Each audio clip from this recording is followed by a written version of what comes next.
नमस्कार दोस्तों, the dynamic education में आपका बहुत बहुत स्वागत है। आज के हम इस सेशन में डिस्कस करने वाले हैं एरिया एंड वॉल्यूम। ऑब्वियस सी बात है कि मैं वॉल्यूम जो है वो नेक्स्ट पार्ट में कवर करूंगा।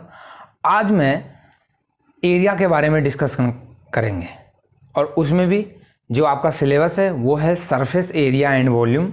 ठीक है, सरफेस एरिया एंड वॉल्यूम आपका टॉपिक है, लेकिन मैं ये चाहता हूँ कि आपको सरफेस एरिया और वॉल्यूम पता होने से पहले आपको जितने भी 2D फिगर हैं उसके एरिया और उसमें क्या क्या उसके प्रॉपर्टी हैं उसको आपको क्लियर होना बहुत ज़रूरी है।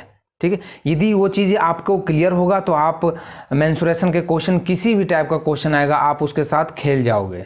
ठीक है, मतलब आप उसके साथ लड़ लोगे, आप उसे कर दोगे, सॉल्व कर दोगे।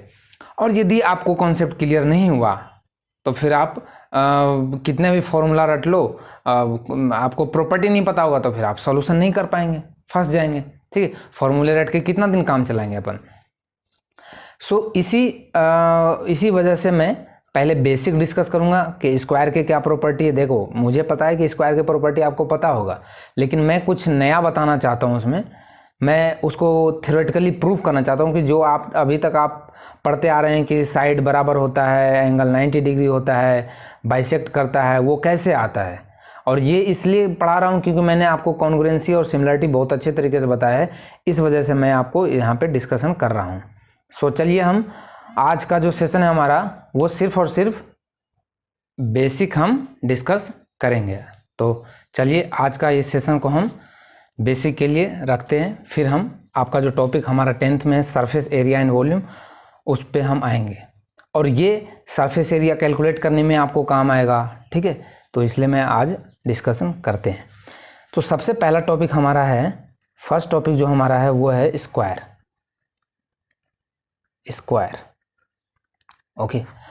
अब देखिए, स्क्वायर के बारे में आप सब जानते हैं कि क्या होता है, इसके सारे साइड क्या होते हैं, बराबर। इसका डेफिनेशन क्या दिया गया है कि इसके ऑल साइड बराबर हो और इसका एंगल कितना हो, 90 डिग्री हो, उसे हम क्या बोलते हैं, स्क्वायर बोलते हैं। चलो, हमने ये आपको स्क्वायर बनाया और हमने यहाँ पे आपको 90 degree, this one is 90 degree, this one is 90 degree and this one is the 90 degree. Okay, and this is the A B C D, this one is the A. समझ में आया? तो ये तो हमने स्क्वायर के डेफिनेशन से लिख लिया। अब जो है वो हम इसको डायगोनल डालते हैं। इसको मैंने इसके डायगोनल को इधर की ओर बढ़ाया और इस डायगोनल को इस तरफ की ओर मिला दिया। ठीक है, ये डायगोनल को मिलाया।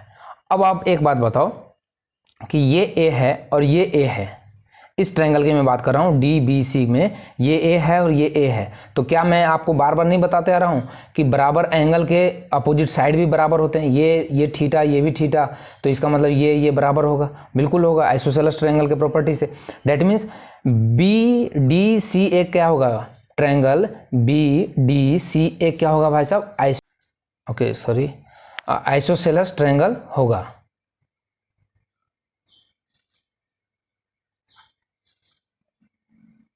TRIAN, ठीक है, आइसोसेलेस ट्रायंगल होगा।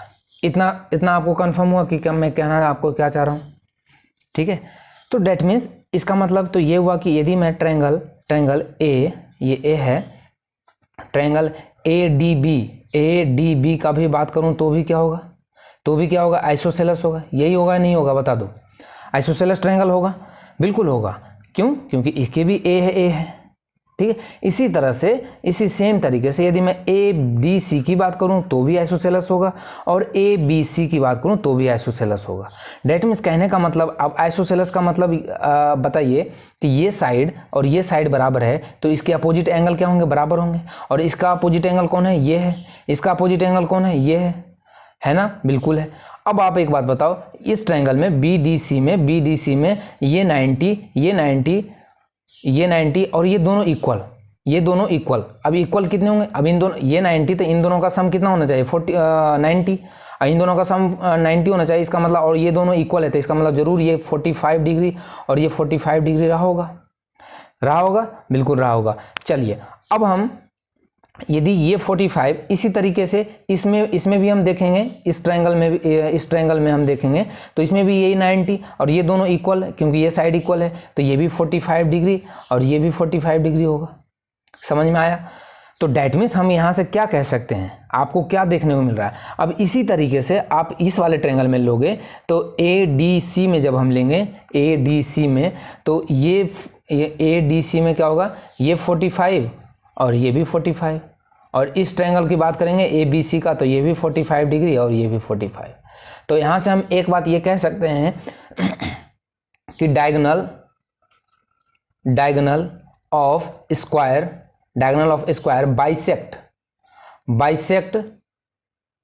Vertex vertex angle. ठीक है, वर्टेक्स एंगल को क्या करता है, बाइसेक्ट करता है। और क्यों करता है ये आप समझ में आया, आपको क्लियर हुआ बिल्कुल? यहां तक कोई डाउट? आप आई थिंक आपको यहां पर कोई डाउट नहीं हुआ होगा, समझ में आया? तो ये डायगोनल क्या करता है, इसको बाइसेक्ट करता है। अब ये चीज़ तो हमने देख लिया, तो ये भी हमने अब इसे रटने की ज़रूरत नहीं है। क्या कि जो इसके स्क्वायर का जो डायगोनल है वो क्या करता है, एंगल को बाइसेक्ट करता है, वर्टेक्स एंगल को बाइसेक्ट करता है। समझ में आया? चलिए अब अगला क्या देखते हैं, आगे का जो हम कॉन्सेप्ट ये देखते हैं कि ये जो ऑल फोर्स ट्रायंगल बन रहा है, ये मैं यदि इसका नाम O दे दूँ, ये डायगोनल का यहाँ पे जो मीटिंग पॉइंट है, डायगोनल्स का मीटिंग पॉइंट O है, तो इसमें 4 ट्रायंगल आपको दिख रहा है भैया। कौन कौन सा? Triangle DOC, triangle DOC, triangle BOC, triangle BOC, triangle AOB and triangle AOD। Okay, तो ये 4 ट्रायंगल आपको दिख रहे हैं। अब इसमें बताओ, क्या ये चारों के चारों ट्रायंगल सिमिलर नहीं है क्या? अरे है या नहीं? मैं पहले इन दोनों का बात करता हूँ, इन दोनों का बात करूँ। अब एक हाथ से एक चीज़ और सुनो पहले, कि भैया जब ये 45 डिग्री, ये 45 डिग्री और ये ट्रायंगल सुनो, DOC में बात कर रहा हूँ मैं, पहले DOC की बात कर रहा हूँ यहाँ पे। तो DOC में ये 45, ये 45, तो ये कितना रहा होगा, 90 रहा होगा, क्योंकि तीनों एंगल का सम 180, तो ये 45 45 90, तो ये भी 90, तो डेट मीन्स एंगल DOC कितना होगा, 90 डिग्री। तो इसी तरह से सेम इसमें भी ये कितना होगा, ये भी 90 होगा, क्योंकि ये भी 45, ये भी सेम एज इट इज 90 और ये भी 90। डेट मीन्स अब यहाँ से एक चीज तो क्लियर हो गया, क्या कि diagonal of square cut at 90 degree, cut at 90 degree. तो दो कंक्लूजन हमने यहां से देखा कि diagonal of square bisect vertex angle, diagonals of square cut at 90 degree. समझ में आया? चलिए अब हम ट्रायंगल की बात कर रहे थे। ट्रायंगल की क्या बात कर रहे थे हम? ट्रायंगल ADOC और ये जो ट्रायंगल है इसका ट्रायंगल में बात कर रहे थे। देखो तीनों के तीनों एंगल बराबर, तीनों के तीनों एंगल, ये 90 तो ये भी 90, ये 45 तो ये भी 45, ये 45 तो ये भी 45। ठीक है, और क्या, अब देखो तीनों एंगल बराबर होने से तो सिमिलर हो जाते हैं, और इसी सिमिलरिटी को यदि हमें कॉन्ग्रुएंस बनाना होता है तो कोई एक साइड क्या होना पड़ता है, इक्वल, और वो इक्वल कॉमन साइड कौन सा है, OC, दोनों में कॉमन है। दैट मीन्स ये ट्रायंगल सिमिलर के साथ साथ कॉन्ग्रुएंस है। तो ये जो 4 ट्रायंगल हमने लिखा है, दीज ऑल आर कॉन्ग्रुएंट। समझ में आया? ये सारे के सारे क्या हैं, कॉन्ग्रुएंट हैं। सो दैट हम क्या कह सकते हैं, जब इन दोनों ट्रायंगल को, इन दो ट्रायंगल या ये दो ट्रायंगल की हम बात कर रहे हैं, ठीक है, या किसी भी दो ट्रायंगल का ले लो, तो इसमें सारे, अब जब कॉन्ग्रुएंट होंगे तो इसके सारे साइड बराबर हो जाएंगे, सारे साइड क्या हो जाएंगे, बराबर हो जाएंगे। तो जब मैं आपको ये ट्रायंगल और ये ट्रायंगल की बात कर रहा था, तो इसमें ये साइड OD साइड और BO साइड बराबर नहीं होगा। OD से BO इक्वल टू क्या होगा, OD होगा या नहीं होगा, बता दो। बिल्कुल होगा। ठीक है, तो ये कॉन्ग्रुएंट प्रॉपर्टी से हमने देख लिया। इसी तरह से यदि मैं इसकी बात करूं, ये इसमें करेंगे तो फिर अपन को यही आ जाएगा। अपन अब लेते हैं, अपन को ये प्रूव करना है AO इक्वल टू OC। तो अब ये दोनों ट्रायंगल को लेते हैं, तो ये भी कॉन्ग्रुएंट है, ये दोनों भी कॉन्ग्रुएंट है। अब कॉन्ग्रुएंट है तो AO इक्वल टू क्या हो जाएगा, AO equal to OC, AO equal to OC। अब जब ये दोनों ट्रायंगल को लेंगे या आप ये दोनों ट्रायंगल को ले लोगे, तो आप यहां से देखोगे कि जब ये इक्वल आएगा, किसके इक्वल आ जाएगा, ये हम यहाँ से क्या देखेंगे कि सारे इसमें के जितने भी ट्रायंगल आपको है वो सारे कॉन्ग्रुएंट हैं। डेट मीन्स ये भी जो साइड आपका है, ये जो हमने साइड लिया है, ये भी आपस में सारे क्या होंगे, बराबर होंगे, क्योंकि ये इसके कॉन्ग्रुएंट है, ये इसके कॉन्ग्रुएंट है। कोई भी दो अपोजिट ले लो, जैसे ये दोनों अपोजिट लेंगे हम, ये अब इसकी बात कर रहा हूँ अपोजिट वाले की, ये दोनों का। तो इसमें आप जब ये भी कॉन्ग्रुएंट होगा, ये 90 ये 90 ये 45 ये 45 ये 45 ये 45, ठीक है। तो जब आप ये 90 के सामने, ये 45 के सामने आप ये लोगे AO, तो इस 45 के सामने कौन होएगा, OC आएगा। समझ में आया? तो आप किसी का भी ले लो तो AO इक्वल टू OC आ जाएगा। तो डेट मीन्स यहाँ से हम ये कह सकते हैं, कोई सा भी ट्रायंगल लेंगे तो उसमें क्या है कि ये जो करस्पॉन्डिंग साइड बराबर हैं, that means BO equal to OD equal to OA equal to OC, ठीक है। डेट मीन्स यहाँ से ये क्लियर हुआ कि ये जो इसका जो हमारा डायगोनल का मीटिंग पॉइंट होता है, डायगोनल का जो इंटरसेक्शन पॉइंट होता है, वो एक क्या होता है, एक मिड पॉइंट होता है, मतलब बाइसेक्ट करता है, उसको बाइसेक्ट करता है, ठीक है। बाइसेक्ट करने का मतलब, कभी कभी तो बाइसेक्ट करने का मतलब ये होता है कि जैसे ये दो डायगोनल है, ठीक है, तो बाइसेक्ट करने का मतलब कि ये इक्वल इसके होगा, ये इक्वल इसके होगा, ये भी होता है। लेकिन यहाँ पे बाइसेक्ट करता है साथ के साथ 90 डिग्री के साथ बाइसेक्ट करता है, और ये सारे के सारे जो हैं ये सारे इक्वल होते हैं, ये सारे इक्वल होते हैं। और इसका वैल्यू कितना होगा बताओ? एक ये तो आप जानते होंगे कि स्क्वायर का डायगोनल का फॉर्मूला क्या होता है? डायगोनल का फॉर्मूला होता है a√2, ठीक है। और ये कहाँ से आता है? पाइथागोरस थ्योरम से। पाइथागोरस थ्योरम, ये देखो, ये राइट एक ट्रायंगल है, राइट एंगल ट्रायंगल है, ये A है, ये A है। तो जब आप करोगे तो ये क्या हो जाएगा, a² प्लस a² मतलब 2a²। और ये डायगोनल अपन को हाइपोटेनस निकालना है तो h इक्वल टू हो जाएगा √2a², दैट मीन्स √2a। तो a इंटू √2 होता है। तो जब डायगोनल को बाइसेक्ट करता है, मतलब कि ये हाफ पार्ट में होगा, तो इसका मतलब ये सारे जितने हैं इनका वैल्यू कितना हो जाएगा, a upon what is this, जैसे 2 से डिवाइड कर देंगे ना, डायगोनल अपॉन 2 हो जाएगा। तो डायगोनल अपॉन 2, और डायगोनल कितना है भाई साहब, a√2। डायगोनल कितना है, a√2, तो डिवाइड बाई 2, तो दोनों ऊपर नीचे √2 से मल्टीपल कर देंगे तो क्या बन जाएगा, a/√2, ठीक है, a/√2 हो जाएगा ये। तो यहाँ से हमने 3-4 कंक्लूजन क्या निकाला भाई साहब, कि इस ट्रायंगल में, ये स्क्वायर में सबसे पहले इसके एंगल 90 डिग्री होता है, ये आप प्रॉपर्टी जानते हैं, साइड बराबर होता है। लेकिन डायगोनल क्या करता है, वर्टेक्स एंगल को बाइसेक्ट करता है, एंगल बाइसेक्ट करता है, बराबर बराबर में डिवाइड करता है, ठीक है। और ये बराबर बराबर डिवाइड करने के कारण क्या होता है कि ये जो ट्रायंगल जो बन रहा है, जितने ये 4 ट्रायंगल बनते हैं, इसमें ये सारे के सारे कॉन्ग्रुएंट हो जाते हैं, ठीक है। और कॉन्ग्रुएंट हमने समझा दिया इसको आपको। और इसी वजह से फिर क्या होता है कि डायगोनल का जो स्क्वायर होता है वो क्या करता है, 90 डिग्री पे कट करता है। ये क्या होता है, यहाँ पे 90 डिग्री पे कट करता है। चलिए, ये चीज़ भी देखा। और इसी कॉन्ग्रुएंट के होने की वजह से ये क्या होता है, सारे के सारे जो इसमें डायगोनल्स के जो ये जो मिड पॉइंट है, ये मिड पॉइंट बन जाता है। ये क्या बन जाता है, इसका मिड पॉइंट बन जाता है दोनों डायगोनल्स के, ठीक है। इस वजह से ये दोनों डायगोनल्स का जो बाइसेक्शन है वो इक्वल हो जाता है।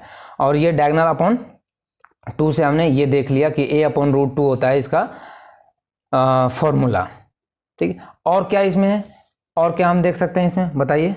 अब एक बात यहाँ से हम ये कह सकते हैं कि भैया आप एक बात बताओ कि मैंने आपको क्या बताया था जब मैं सेंटर ऑफ ट्रायंगल पढ़ा रहा था, कि जब कोई ट्रायंगल है और यदि ये जो हमने यहाँ से मीडियन डाला, यदि इसको बाइसेक्ट करता है, मतलब ये इक्वल है, तो इसका मतलब 1:1 में है, ये 1:1 में है, तो एरिया भी इसी में होता है, 1:1 में होता है। या आपको एरिया दे रखा है तो उसी रेशियो में साइड का रेशियो होता है, ठीक है। ये चीज़ आप ध्यान रखिएगा। तो ये चीज़ ये यहाँ यदि हम अप्लाई करते हैं तो आपको ये ट्रायंगल दिख रहा है भैया, ADC, ये ट्रायंगल आपको दिख रहा है, ADC, ठीक है। तो इसमें ये क्या है, ये यहाँ पे मिड पॉइंट है, डेट मीन्स ये इक्वल है किसके, इक्वल यहाँ के इक्वल है, ये इक्वल है इसके, डेट मीन्स ये दोनों इक्वल है, इसका मतलब ये 1:1 में है, ठीक है। और 1:1 में तो इसका एरिया भी क्या होगा, 1:1। इसी तरह से जब इसकी बात करेंगे तो भी ये दोनों क्या होगा, 1:1, ये भी 1:1। तो हम यहाँ से कह सकते हैं कि area all four triangle area is equal, ठीक है। इसमें जितने भी बनते हैं ट्रायंगल बन रहा है, इसके सारे के सारे क्या होते हैं, एरिया इक्वल होते हैं। अब आपको जब भी सरफेस एरिया पढ़ोगे तो उसमें जब भी स्क्वायर आएगा तो ये सब सारे कॉन्सेप्ट आपको ध्यान रखना होगा। समझ में आया? तो आपको बहुत इजी हो जाएगा। देखो आप सोचो, इतना चीज़ें आप यदि समझकर याद रखोगे, ऐसे रटने की कोशिश करोगे तो आप खुद कंफ्यूज हो जाओगे कि स्क्वायर का डायगोनल 90 पे बाइसेक्ट करता है नहीं करता है, उसके मिड पॉइंट पे करता है नहीं करता है, आप खुद कंफ्यूज रहोगे। ठीक है, तो इस वजह से इसको कॉन्सेप्ट से याद करो कि 90 है तो क्यों है, क्योंकि ये आइसोसेलेस बन जाता है, ये दोनों साइड बराबर हो जाते हैं, तो ये 45 तो ये 90 हो जाता है। ये मिड पॉइंट पे आता है, मतलब ये चारों डायगोनल्स के जो मिड पॉइंट होता है ये बराबर हो जाते हैं। क्यों होते हैं हमने बताया, कॉन्ग्रुएंट के हिसाब से बराबर हो जाते हैं। और ये जो ट्रायंगल बनते हैं ये एक आइसोसेलेस होता है, ये भी आपको ध्यान रखना है। समझ में? इसके 90 डिग्री पर कट करते हैं, 90 के साथ साथ 90 पर कट करते हैं, बाइसेक्ट भी करते हैं। और फॉर्मूला ये होता है इसका, a√2 होता है। इसके एरिया का बात करें तो इसके सारे के सारे एरिया क्या होता है, बराबर होता है। समझ में आया? तो डेट मीन्स हम यहाँ से कोई बोलते हैं कि यदि स्क्वायर है, स्क्वायर का यदि डायगोनल इसको खींचा जाए तो ये कितने इक्वल पार्ट में डिवाइड होता है, तो इसका एरिया जो होता है ये दोनों बराबर होता है दोनों तरफ। ठीक है, या ये भी डायगोनल होगा तो बराबर होगा। तो ये सब चीज़ आपको कॉन्सेप्ट ध्यान रखना है। अब देखो आते हैं हम स्क्वायर के इन रेडियस और सरकम रेडियस। अब मैंने इन रेडियस और सरकम रेडियस पढ़ाया है सेंटर ऑफ ट्रायंगल में, ठीक है, उसको आप जरूर देखिएगा। तो देखो इन रेडियस मैं यहाँ पे लिख देता हूँ। जैसे पहले मैं पूछूं कि सर्कल जो है, सर्कल और जो स्क्वायर है, ये दोनों कैसा फिगर है, सिमेट्रिक है या अनसिमेट्रिक है? सिमेट्रिक है। और किस एक्सिस से है? दोनों एक्सिस से है, एक्स से भी है और वाई से भी है। आप इसको वाई से काटो तो भी ये सिमेट्रिक है, इस पे जाके ओवरलैप कर जाएगा। एक्स से काटो तो भी ओवरलैप कर जाएगा, इसको भी ओवरलैप कर जाएगा, और ये भी एक्स के हिसाब से भी ओवरलैप, मतलब ये दोनों फिगर कैसा है, सिमेट्रिक है। तो इसी चीज़ को हम यहाँ पे थोड़ा सा देखते हैं। जैसे मैंने ये स्क्वायर लिया, ये मैंने स्क्वायर लिया, ओके। अब इसके अंदर यदि आपको मैंने सर्कल ड्रॉ कर दिया एक, ठीक है, ये हमने सर्कल ड्रॉ किया। अब इस सर्कल में बताइए ये दोनों फिगर कैसा है? दोनों फिगर, सर्कल और स्क्वायर दोनों सिमेट्रिक है। तो यदि मैं इसके मिड पॉइंट से, यदि मैं इसके मिड पॉइंट से ऐसे खींचूं, जैसे मैं इसके मिड पॉइंट से ऐसे खींचता हूं, ठीक है, और इन रेडियस होता क्या है, इन रेडियस यही तो होता है कि ये जैसे ये मिड पॉइंट से हमने खींचा, इस इधर से भी हमने मिड पॉइंट से खींचा, ठीक है। तो जो चीज़ें, जो नज़ारा आपको इधर देखने को मिल रहा है, ये जो लाइन है इसके इधर मिल रहा है, वही नज़ारा इधर भी है, ठीक है। तो और ये लाइन इस एक्सिस की बात करें तो इस एक्सिस के ऊपर जो नज़ारा है, मतलब जो फिगर है, वही नीचे भी है। इसका मतलब क्या है, इसका जरूर डायगोनल क्या होगा, इसी पॉइंट पे होगा, बीच में होगा। बीच में होगा ना, होगा या नहीं होगा? होगा, बिल्कुल होगा। और आप जानते हैं कि इन रेडियस जो इन सर्कल होता है, ये है इन सर्कल, ये है इन सर्कल। तो इन सर्कल क्या होता है, ये देखो ये टेंजेंट है, ये क्या है भैया, टेंजेंट है, और ये भी टेंजेंट है, ये लाइन भी टेंजेंट है, तो ये 90 डिग्री का एंगल बनाएगा, ये 90 डिग्री का एंगल बनाएगा। तो डेट मीन्स हम यहाँ से कह सकते हैं कि जो स्क्वायर का जो साइड है, ए है, वही सर्कल का भी डायमीटर बन जाता है, वही सर्कल का क्या बन जाता है, डायमीटर बन जाता है। तो जब सर्कल का डायमीटर बन जाएगा तो हमें यदि सर्कल का रेडियस पता करना होगा तो रेडियस क्या हो जाएगा, a/2, a/2, ये भी आप ध्यान रखेंगे, ठीक है। तो स्क्वायर, और ये क्यों हुआ, क्योंकि ये दोनों सिमेट्रिक है। भैया सिमेट्रिसिटी भी तो कोई चीज़ होता है ना, कॉन्सेप्ट। सिमेट्री, हर चीज़ का प्रूफ आप ऐसे नहीं, सिमेट्रिसिटी से भी ले सकते हैं। भैया जब ये सिमेट्रिक है तो हम ये नहीं सोच सकते कि यदि इसके मिड पॉइंट से कहीं भी खींचेंगे, मतलब मिड पॉइंट से यदि हम लाइन खींचते हैं, इधर से भी मिड पॉइंट खींचते हैं, तो जरूर जो नज़ारा इधर है, जो फिगर लेंथ डायमेंशन इधर है, वही डायमेंशन आपको इधर भी मिलेगा। तो डेट मीन्स ये ओवरलैप कर जाएगा, और डेट मीन्स ओवरलैप कर जाए मतलब बराबर बराबर है। और बराबर होने का मतलब कि इसका मतलब जरूर ये डायमीटर रहा होगा, या इधर से लेंगे तो ये जरूर डायमीटर रहा होगा, और ये डायमीटर है, इसका मतलब ये किसके बराबर है, ये स्क्वायर के साइड के बराबर है, और रेडियस ये हो जाएगा, ठीक है। डायगोनल ए है तो रेडियस a/2 हो जाएगा, ठीक है। तो ये सब चीज़ आपको, अब हम आते हैं सरकम रेडियस, सरकम रेडियस। ये तो हमने इन रेडियस पढ़ा है, ये है इन रेडियस, ठीक है, इन रेडियस। कभी आपको ऐसा जब भी एरिया निकालने का बात आ जाए कि भी सर्कल का बताइए, तो आप निकाल सकते हैं, ठीक है, और आते भी हैं कॉम्बिनेशन ऑफ फिगर में। चलिए अब हम सर्कम सेंटर की बात करते हैं। सर्कम सेंटर क्या होता है? सर्कम सेंटर वो फिगर होता है, इन सर्कल होता है जो क्या करे, किसी भी शेप का, वो स्क्वायर हो या ट्रायंगल हो, उसके साइड को टच करते हुए जाता है। यहाँ पे चारों साइड को टच कर रहा है। लेकिन सर्कम सर्कल क्या होता है? सर्कम सर्कल होता है कोई स्क्वायर है, ठीक है, कोई स्क्वायर है, इसके चारों वर्टेक्स से पास होगा, इसके चारों वर्टेक्स से पास होगा,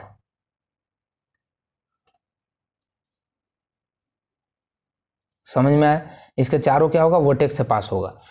अब आप बताओ, ये भी साइमेट्रिक फिगर है, ये भी क्या है, साइमेट्रिक फिगर। यदि मैं इसके डायगोनली कट करूं, इसको मैं यदि डायगोनली कट करूं तो जो डायगोनल के इधर का नज़ारा मिलेगा वही इसको डायगोनल के इधर में नज़ारा मिलेगा, मिलेगा या नहीं मिलेगा?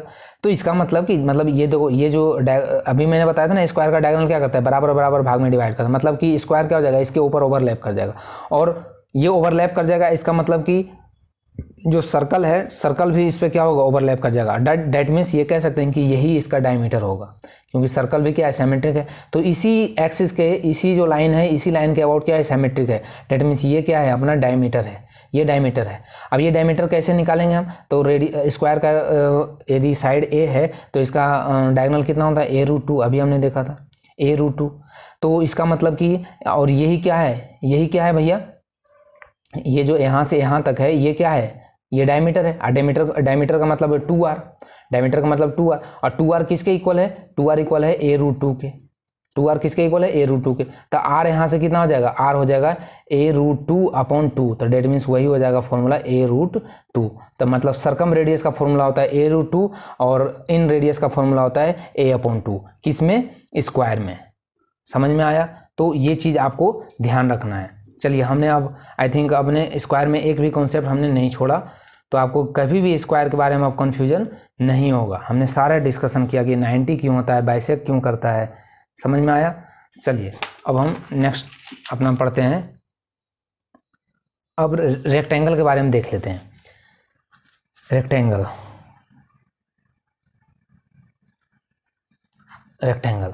तो देखो, रेक्टेंगल का तो आप डेफिनेशन तो जानते हैं, जिसके अपोजिट साइड क्या हो, बराबर हो, ठीक है, और एंगल कितना हो, 90 डिग्री हो, एंगल 90 डिग्री, एंगल 90 डिग्री हो, ठीक। तो ये यदि L है तो ये भी L होगा, ये B है तो ये भी B होगा। ये चीज़ आपने जाना। एंगल A, ये में A B C D है, तो angle A equal to angle B equal to angle C equal to angle D equal to 90 degree, ठीक है, ये होता है। अब यदि मैं पूछूं इसमें इसका प्रॉपर्टी देखते हैं, इसमें क्या क्या है। तो इसकी यदि मैं डायगोनल को मिलाता हूँ, इसके डायगोनल को मैं मिलाता हूँ, तो क्या ये बाइसेक्ट करेगा स्क्वायर की तरह?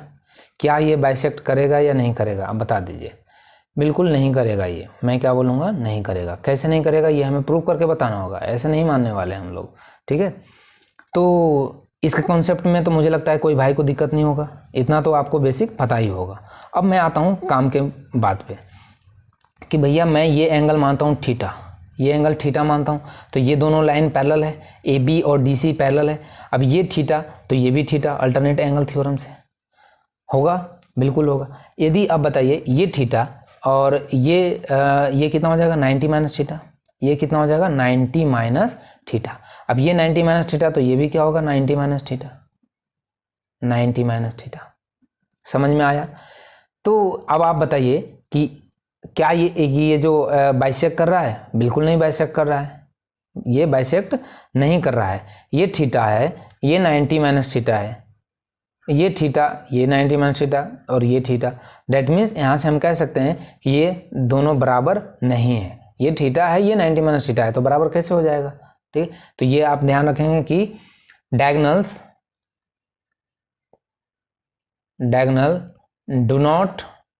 Do not bisect vertex angle. Rectangle जो आयत है, जो रेक्टेंगल है, इसके डायगोनल है वो वर्टेक्स एंगल को बाइसेक्ट नहीं करता है, इसे आपको ध्यान रखना है, ठीक है। अब देखो, इसके एरिया आपको निकालना होता है, तो एरिया का तो फॉर्मूला जानते हैं, एरिया का क्या होता है, L/B। और यदि पेरीमीटर पूछा जाता है तो आप ये भी जानते हैं, 2 × L + B। और डायगोनल यदि पूछा जाए तो क्या होगा, डायगोनल यदि मैं पूछता हूँ, जैसे ये मैंने एक और डायगोनल ड्रॉ कर दिया। डायगोनल यदि मैं पूछता हूँ कि AC बताओ कितना होगा, तो डायगोनल आप बता सकते हैं क्या, √अंडर, क्योंकि ये पाइथागोरस थ्योरम लगेगा ना, इसमें भी पाइथागोरस थ्योरम लगेगा, तो हम यहाँ से √L² + B² कर देंगे। तो ये तो डायगोनल के हो गए। तो डायगोनल हमने देख लिया। अब जो आता है बात, वो आते हैं कि क्या इसका जो डायगोनल है वो बाइसेक्ट करता है, और बाइसेक्ट करता है तो क्या 90 डिग्री पे बाइसेक्ट करता है या 90 डिग्री पे नहीं बाइसेक्ट करता है, ये हमें देखना है, ठीक है। तो चलिए देखते हैं। देखो, अब इतना तो बात फिक्स हो गया कि जैसे मैं अब ये एंगल ले लेता हूँ, जैसे ये एंगल, यदि मैं ये एंगल लेता हूँ अल्फ़ा, ये एंगल लेता हूँ तो ये एंगल कितना हो जाएगा 90 माइनस अल्फ़ा, ये 90 माइनस अल्फ़ा, ये अल्फ़ा तो ये भी अल्फ़ा और ये भी 90 माइनस अल्फ़ा, ठीक है 90 माइनस अल्फ़ा होगा।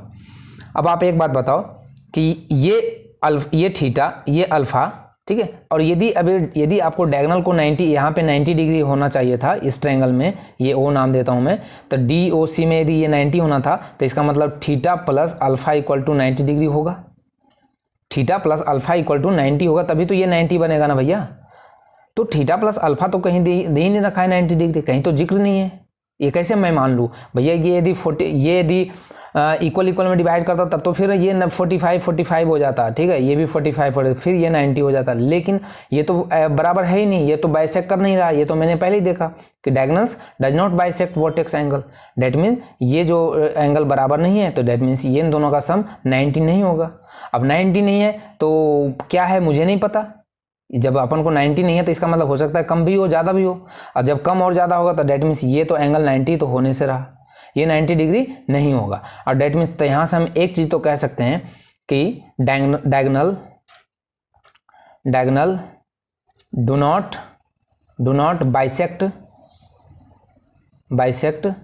एट 90 डिग्री, ठीक है 90 डिग्री एंगल, मतलब स्क्वायर में हमने क्या देखा था कि उसके डायगोनल्स 90 डिग्री पे कट करते हैं और बाइसेक्ट भी करते हैं, लेकिन इसके बाइसेक्ट करता है या नहीं करता वो तो अभी आगे देखेंगे, लेकिन 90 डिग्री पे तो बाइसेक्ट नहीं करता है, ये आपने कंफर्म कर लिया, ठीक है। तो डेट मीन्स हम यहाँ से ये कह सकते हैं इसमें जितने भी हमारा ट्रायंगल बन रहा था ये सारे के सारे एक राइट एंगल ट्रायंगल बन रहा था, ये सारे के सारे राइट एंगल ट्रायंगल बन रहा था, क्योंकि ये 90 डिग्री तो ये भी राइट एंगल ट्रायंगल, ये भी राइट एंगल ट्रायंगल, ये भी राइट एंगल ट्रायंगल, ये भी राइट एंगल ट्रायंगल, लेकिन इसमें चारों के चारों राइट एंगल ट्रायंगल नहीं बन रहा है, ठीक है, क्योंकि ये एंगल 90 है ही नहीं। अब आते हैं क्या ये चारों के चारों ट्रायंगल जो है ये कॉन्ग्रुएंट है या नहीं है, तो देखते हैं। मैं लेता हूँ triangle D O C and triangle A O B, ठीक है, ए ओ बी ट्रायंगल और डी ओ सी ट्रायंगल, ये दोनों ट्रायंगल में क्या देख रहे हैं कि ये दोनों कॉन्ग्रुएंट होगा या नहीं होगा, पहले ये बताओ। बिल्कुल होगा, क्यों होगा, क्योंकि देखो ये अपोजिट वर्टिकली अपोजिट एंगल है और ये भी वर्टिकली अपोजिट एंगल है, तो ये इस ट्रायंगल में ये एंगल बराबर, ठीक है, इस ट्रायंगल में ये थीटा और ये थीटा बराबर, और इस ट्रायंगल में ये अल्फा बराबर हो गया, तो डेट मीन्स तीनों एंगल बराबर हो गया, तो ये तो सिमिलर तो पक्का है, ये, ठीक है। अब जब ये सिमिलर है तो हम क्या कह सकते हैं कि अब हमें कॉन्ग्रुएंट देखना है, जब सिमिलर हमने ढूंढ लिया तो कॉन्ग्रुएंट हमें देखना है, तो जब सिमिलर देख लिया तो आपने कॉन्ग्रुएंट के लिए सिर्फ एक साइड बराबर देख लो तो बिल्कुल है, ये भी एल है तो ये भी एल है, ये भी एल है तो ये भी एल है। जब आप कॉरस्पॉन्डिंग साइड का रेशियो लिखोगे तो उसमें ए बी अपॉन जब डी सी आएगा, इस थीटा के सामने, इस एंगल के सामने एल है, इसके सामने भी एल है, तो ये एल कट के 1 हो जाएगा, डेट मीन्स फिर ऑल साइड क्या हो जाएंगे, इक्वल हो जाएंगे, डेट मीन्स ये कॉन्ग्रुएंट हो जाएगा। मतलब ये दोनों जो ट्रायंगल है ये कैसा है, ये दोनों कॉन्ग्रुएंट है, ये दोनों ट्रायंगल कॉन्ग्रुएंट है। और कॉन्ग्रुएंट होने के बाद क्या करते हैं, आपको पता है क्या होता है कि आप सारे साइड बराबर हो जाते हैं, ठीक है, साइड बराबर हो जाते हैं। अब जब भाई साहब ये कॉन्ग्रुएंट हो गया तो हम यहाँ से क्या कह सकते हैं कि इस थीटा के सामने ये थीटा है, इसके सामने कौन सा है ये, आप ये जानते हैं ना कि बराबर एंगल के सामने क्या होता है, अपोजिट साइड बराबर होते हैं, ये तो हमने पढ़ा है अभी पिछले क्लास में, पिछले क्वेश्चन में। तो ये थीटा, तो इसके सामने कौन है, ए ओ, इस थीटा के सामने कौन है, ए ओ, और ये इस थीटा के सामने कौन है, ओ सी, तो that means A O equal to क्या होगा, ओ सी होगा, ए ओ इक्वल टू क्या हो गया, ओ सी हो गया। और ए ओ इक्वल टू ओ सी का मतलब क्या हम लिख सकते हैं इसको, ए ओ इक्वल टू ओ सी का मतलब ये लिखाएगा क्या, ए सी अपॉन टू, क्योंकि ये दोनों बराबर है, इसका मतलब ये क्या है, ए सी का मिड पॉइंट है, यहाँ पे ये ए सी का मिड पॉइंट है, AC का ये मिड पॉइंट है। चलिए अब इसी तरह से बच्चों जब ये ट्रायंगल हम लेंगे, ये दोनों ट्रायंगल लेंगे, तो देखो इसमें ये 90 माइनस अल्फा तो ये भी 90 माइनस अल्फा, ये 90 माइनस थीटा तो ये भी 90 माइनस थीटा, और ये वर्टिकली अपोजिट एंगल बराबर है, तो यहाँ से हमें क्या मिलेगा, हमें मिलेगा OD या DO equal to OB, DO equal to OB, और ये क्या होगा BD अपॉन 2, ये भी डायगोनल के हाफ होगा। डेट मीन्स हम ये कह सकते हैं डेट मीन्स हम ये कह सकते हैं क्या, तो हम यहाँ से ये कह सकते हैं कि भैया ये जो पॉइंट है, ये पॉइंट है, ये दोनों के क्या होगा, मिड पॉइंट होगा, दोनों का मिड पॉइंट होगा। और कैसे होगा, क्योंकि हम ये जानते हैं कि जो रेक्टेंगल होता है, ये जो रेक्टेंगल होता है, वो रेक्टेंगल में क्या होता है, डायगोनल्स इसके बराबर होते हैं। बराबर होंगे या नहीं होंगे बता दो। जैसे मैं AC डायगोनल का फॉर्मूला क्या होता है, √L² + B²। जब AC ले रहे हैं तो ये वाला ट्रायंगल में हम लिख रहे हैं ना ABADC में, तो L² + B² है। इसी तरह से जब इस ट्रायंगल में लेंगे, इस ट्रायंगल की बात करेंगे, जब इस ट्रायंगल की बाद करेंगे, कौन सा, हमें BD चाहिए, तो BD चाहिए तो ये वाले ट्रायंगल का बात करेंगे, इस ट्रायंगल की बात करेंगे। तो इसमें जब करेंगे तो इसमें भी L² √L² + B² होगा। डेट मीन्स हम यहाँ से ये कह सकते हैं कि डायगोनल्स क्या होते हैं, रेक्टेंगल के बराबर होते हैं। ठीक है, ये हमने BD, तो ये हमने देख लिया कि डायगोनल्स क्या होते हैं, क्यों बराबर होते हैं, क्योंकि ये पाइथागोरस जब थ्योरम लगाओगे तो इसमें L² B² इसमें भी आएगा, और जब ये डायगोनल लेंगे तो इसमें भी L² B² आएगा। और एक बात बताओ, जब AC बराबर है BD के, AC बराबर है BD के, मतलब दोनों का लेंथ बराबर है, दोनों का लेंथ बराबर है, और O कोई पॉइंट है जो इसका भी मिड पॉइंट है, AC का भी मिड पॉइंट है, और O कोई पॉइंट है जो BD का भी मिड पॉइंट है, BD का भी मिड पॉइंट है। डेट मीन्स हम ये नहीं कह सकते कि AO = OC है और DO = OB है, सब बराबर है, क्योंकि इसका ये दोनों लेंथ बराबर है। ये बराबर नहीं होता फिर दिक्कत हो जाता है, ये बराबर नहीं होता फिर हम नहीं कह सकते थे कि ये चारों बराबर होगा, लेकिन ये बराबर है, मतलब लेंथ तो बराबर है। जैसे मैं बोलूं कि ये कोई 5 है सेंटीमीटर का, और ये भी कोई 5 सेंटीमीटर का है, ठीक है, और ये कोई पॉइंट है, ये एक कोई पॉइंट है, जैसे ये 6 ले लेता हूँ मैं, ये 6 ले लेता हूँ, और ये 4 ले लेता हूँ, इसकी लेंथ 4 ले लेता हूँ, और ये कोई पॉइंट है जो इसको भी बाइसेक्ट कर रहा है, मतलब इसको भी 3 और 3 में डिवाइड कर रहा है। सॉरी, अलग अलग क्यों ले लिया मैंने, 4, ये 4 है तो ये भी 4 है, तो डेट मीन्स ये भी 2 होगा, ये भी 2 होगा, ठीक है। और ये जो पॉइंट है O जो है वो इसका भी मिड पॉइंट है, तो ये भी 2 होगा, ये भी 2 होगा, तो डेट मीन्स ये चारों बराबर नहीं होंगे, बिल्कुल बराबर होंगे। तो हम यहाँ से लिखेंगे कि AO = OC = DO = OB, ठीक है, और इक्वल टू क्या हो जाएगा, व्हाट इज दिस, किसी का भी कोई भी एक डायगोनल पता हो जाए तो आप उसका हाफ कर देना, ठीक है, तो आपको ये सारे मिल जाएंगे, समझ में आया। तो इसी तरह से यहाँ भी हमने क्या देखा था, इसके भी डायगोनल्स क्या होते हैं, इसके भी डायगोनल बराबर होते हैं, इसमें भी डायगोनल ध्यान रखना है, इसके भी डायगोनल बराबर होते हैं। यहाँ भी BD बराबर होता है AC, और ये क्यों होगा, क्योंकि पाइथागोरस से जब इसमें पाइथागोरस लगाओगे BD में तो ये भी A² + A² आता है, ठीक है, A² + A²। और जब इसमें करेंगे, जब ये हमें AC निकालना होगा तो इसका भी A² होगा, तो मतलब डायगोनल्स इसके बराबर होते हैं। तो हमें ये चीज़ पता चल गया कि स्क्वायर के भी डायगोनल्स बराबर होते हैं और रेक्टेंगल के भी डायगोनल्स क्या होते हैं, बराबर होते हैं। समझ में आया। बस इसमें डिफरेंस क्या होता है कि इसके जो डायगोनल्स होते हैं वो 90 डिग्री पे कट नहीं करता है, 90 डिग्री पे कट नहीं करता है, जिस वजह से ये चारों के चारों ट्रायंगल कॉन्ग्रुएंट नहीं हो पाता है। तो कौन सा कॉन्ग्रुएंट होता है, आमने सामने का, आमने सामने का। तो ये चीज़ आप ध्यान रखेंगे कि इसके अपोजिट साइड बराबर होते हैं, तो इसके अपोजिट ट्रायंगल जब ये इसके डायगोनल्स बनाते हैं तो ये 4 ट्रायंगल बनता है, इसके अपोजिट ट्रायंगल भी क्या होते हैं, बराबर होते हैं, इसके अपोजिट ट्रायंगल भी क्या होते हैं, बराबर होते हैं। समझ में आया। चलिए, सो एरिया का क्या होगा, एरिया का क्या होगा यहाँ पे। तो एरिया क्या देखते हैं कि जैसे देखो हमने ये क्या प्रूव कर दिया कि ये कॉन्ग्रुएंट है, ठीक है, और ये दोनों आपस में कॉन्ग्रुएंट हैं। लेकिन हमें यहाँ क्या देख रहे हैं, जब मैं ट्रायंगल ऐसे देखो, ये ट्रायंगल की बात कर रहा हूँ, ये ट्रायंगल, ये AC वाला जो डायगोनल है AC, और ये D है, ADC का बात कर रहा हूँ। तो इसमें आपको ये जो पॉइंट दिख रहा है, ये क्या है, जब ये दोनों बराबर है इसका मतलब क्या है, ये दोनों बराबर है, ये दोनों बराबर, इसका मतलब ये मिड पॉइंट है। और मिड पॉइंट से हमें पता है किसी भी साइड के मिड पॉइंट से उसके अपोजिट वर्टेक्स को मिलाते हैं तो वो क्या होता है, मीडियन होता है। मैंने पढ़ाया है मीडियन, ठीक है। और मीडियन क्या करता है, मीडियन हमेशा साइड को बराबर भाग में डिवाइड करता है, तो ये मीडियन है। और मीडियन हम जानते हैं कि क्या करता है, मीडियन क्या करता है, ट्रायंगल को 2 इक्वल पार्ट में डिवाइड करता है। मतलब ये इक्वल है तो इसका मतलब ये साइड 1:1 में है, तो इसका एरिया भी क्या होगा, 1:1 में होगा, ठीक है, ये एरिया भी क्या होगा, 1:1 में होगा। समझ में आया। तो डेट मीन्स हम यहाँ से कह सकते हैं कि इसका एरिया 1 है तो इसका भी एरिया क्या होगा, 1 होगा, इसका एरिया होगा 1। और जब इसकी बात करेंगे, जब देखो, जब अब इसमें आओगे आप इस दोनों में, तो इसका भी 1 होगा, इसका भी 1 होगा। समझ में आया। तो डेट मीन्स यहाँ से हम ये कह सकते हैं कि एरिया क्या होता है, एरिया होता है चारों साइड के बराबर, मतलब चारों ट्रायंगल के बराबर होते हैं। चारों ट्रायंगल के एरिया क्या होता है, बराबर होते हैं। यहाँ से ये भी हम सीख सकते हैं कि जो स्क्वायर में भी हमने देखा था डायगोनल्स क्या करता है, 2 इक्वल एरिया में डिवाइड करता है, इसका भी डायगोनल्स जो होता है वो 2 इक्वल एरिया में डिवाइड करता है। समझ में आया? तो आई थिंक आपको अब क्लियर हो गया होगा। तो ये हमने एरिया का देख लिया कि यहाँ से एरिया का क्या हो जाएगा, ये हो जाएगा।